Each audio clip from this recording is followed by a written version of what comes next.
Communiqué de presse des évêques de la province ecclésiastique de Dakar. En février 2018, le pape François a institué la célébration de la mémoire de la bienheureuse Vierge Marie, mère de l'Église, mémoire fixée désormais au lundi de Pentecôte. Cette heureuse décision vient donner une dimension toute particulière au pèlerinage marial de Popenguine que nous célébrons le même jour depuis 130 ans. En rendant grâce à Dieu pour cette belle coïncidence, notre Église est heureuse de se sentir davantage en communion avec l'Église universelle pour honorer la Vierge Marie, la mère de l'Église, elle qui était présente au Cénacle avec les apôtres le jour de la Pentecôte à la naissance de l'Église. Au lendemain du pèlerinage marial, présidé par Monseigneur Benjamin Ndiaye, archevêque de Dakar, sur le thème « Ô Marie, aide-nous à dire oui au Seigneur », les évêques du Sénégal ont tenu, du 22 au 25 mai 2018, leur deuxième session ordinaire de l'année pastorale 2017-2018 au foyer de charité du Cap des Biches. Les évêques remercient le chef de l'État, le président Macky Sall, pour l'important soutien encore apporté à l'organisation du pèlerinage et pour l'audience qu'il a bien voulu leur accorder. Ils associent au remerciement Madame Marième Faye Sall, Première Dame. Monsieur le Président de la République a réaffirmé aux évêques l'engagement de l'État à entamer les travaux de construction du nouveau sanctuaire marial de Popenguine dès le mois de juillet prochain, tout comme ceux des autres sanctuaires diocésains dédiés à la Vierge Marie.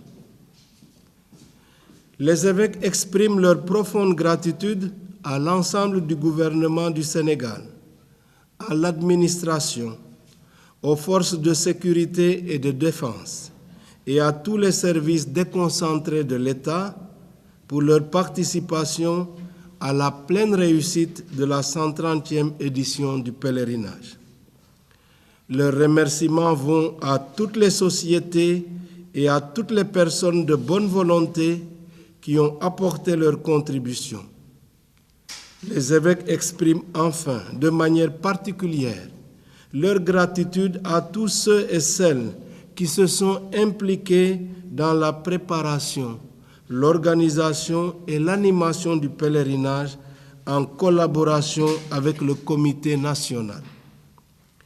Ils se réjouissent et rendent grâce à Dieu pour le nombre toujours croissant de pèlerins qui se rendent chaque année au pied de Notre-Dame de Popenguine. En octobre 2018, se tiendra à Rome le synode des évêques sur les jeunes. Et en janvier 2019, à Panama, seront célébrées les Journées mondiales de la jeunesse autour du pape François.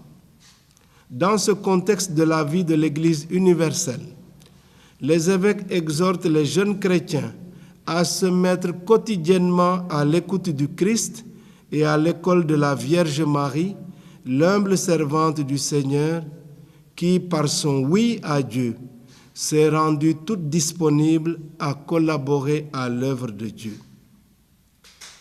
L'ouverture de la deuxième session des évêques du Sénégal s'est faite en présence de Monseigneur Michael Bana, nonce apostolique à Dakar, qui leur a adressé un message de circonstance. Ensemble, ils ont échangé sur la vie de l'Église au Sénégal et dans le monde. Au titre des rencontres, au cours de leur session, ponctuée quotidiennement par des temps de prière, les évêques ont rencontré divers collaborateurs. Le nouveau bureau de la Conférence des supérieurs majeurs du Sénégal. Ce nouveau bureau a présenté sa composition. Il a saisi l'occasion pour exprimer sa gratitude aux évêques pour le soutien apporté à l'organisation en février dernier du Forum de l'Assemblée générale de l'Union régionale des conférences des supérieurs majeurs de l'Afrique de l'Ouest, URCAO, tenue à Dakar du 2 au 10 février 2018. Les évêques ont échangé avec les membres du bureau sur la collaboration pour une meilleure coordination du travail pastoral. Les formateurs des grands séminaires. Comme de coutume, les évêques ont rencontré les formateurs des grands séminaires interdiocésains de Sébikotane, Brin et Ndiafat. Après la présentation des rapports respectifs, ils les ont remerciés et encouragés à persévérer dans la mission qui leur est confiée pour donner au Sénégal et à l'Église de Jésus-Christ des pasteurs selon le cœur de Dieu. Le nouveau bureau national de l'Union du clergé sénégalais. Le nouveau bureau de l'UCS a présenté sa composition aux évêques. Il leur a fait part de son plan d'action qui ambitionne d'imprimer un nouvel élan à cette union de prêtres. Pour y parvenir, le bureau compte mobiliser les nombreuses ressources humaines dont elle regorge. Les évêques ont invité le nouveau bureau de l'UCS à revisiter son histoire pour s'en inspirer, afin que ses actions contribuent toujours mieux au bien de ses membres et du peuple de Dieu.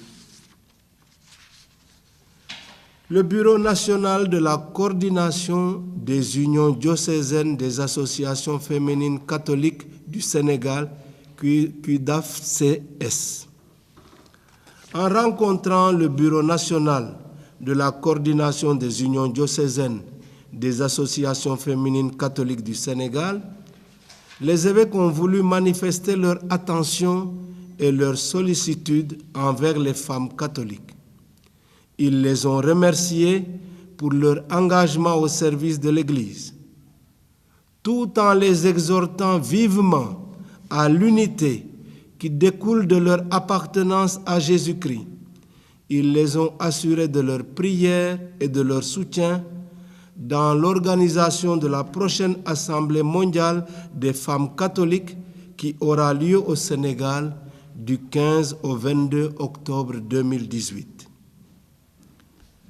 L'Office national de l'enseignement catholique du Sénégal, ONEX, en recevant le frère Jean-Marie Thior, membre de la congrégation des frères de Saint-Gabriel, en sa qualité de secrétaire national de l'Office national de l'enseignement catholique du Sénégal, ONEX, qui est parvenu à la fin de ses mandats, les évêques lui ont exprimé leur profonde gratitude pour la qualité du travail accompli et pour tous les services rendus à l'enseignement catholique. Ils lui ont souhaité une bonne réussite pour sa nouvelle mission au service de sa congrégation. Les responsables de Cori Microfinance. Les évêques ont rencontré le président du conseil d'administration et le directeur général de la coopérative autonome pour le renforcement des initiatives économiques par la microfinance, Cori Microfinance, sensibles aux besoins des populations à faible revenu et soucieux de leur sortie de l'engrenage de la pauvreté. Les évêques ont mis sur pied cette structure de microfinance pour permettre surtout aux femmes d'avoir un accès plus facile au crédit. Ils les ont félicités pour les bons résultats obtenus, les ont invités à persévérer dans la transparence et à poursuivre leurs efforts dans le service des plus pauvres, conformément à l'enseignement social de l'Église. Des appels. L'actualité dans notre pays fait état d'événements regrettables et malheureux. Les évêques s'inclinent devant la mémoire de toutes les personnes décédées et ils adressent leurs sincères condoléances aux familles éplorées. Ils lancent un appel pressant à tous les concitoyens afin que toute violence physique ou verbale soit bannie, particulièrement envers les enfants et les plus faibles. Face aux grèves récurrentes qui freinent le développement du pays, face à la crise scolaire et aux nombreuses perturbations qui ont entraîné un important retard dans les apprentissages, les évêques appellent tous les acteurs à la juste retenue, au sens accru de la responsabilité et du bien commun. Ils tiennent particulièrement à préserver le droit des enfants et des jeunes à une éducation de qualité. Ils exhortent tous les responsables au courage et à l'honnêteté pour situer les responsabilités et prendre les mesures idoines pour mettre fin à toutes ces perturbations. Dans la perspective de l'élection présidentielle, les évêques invitent les hommes politiques et tous les citoyens à promouvoir et à cultiver les valeurs fondamentales, culturelles et religieuses qui ont toujours prévalu dans notre société. Ils prient pour une campagne électorale apaisée, respectueuse des personnes et des institutions, et pour un scrutin transparent et démocratique. À l'approche de l'hivernage, les évêques prient Dieu, maître des temps et des saisons, de nous accorder des pluies bénéfiques et de bonnes récoltes. Ils exhortent les populations, surtout les jeunes, au travail de la terre et invitent les autorités étatiques à une bonne préparation de la campagne agricole.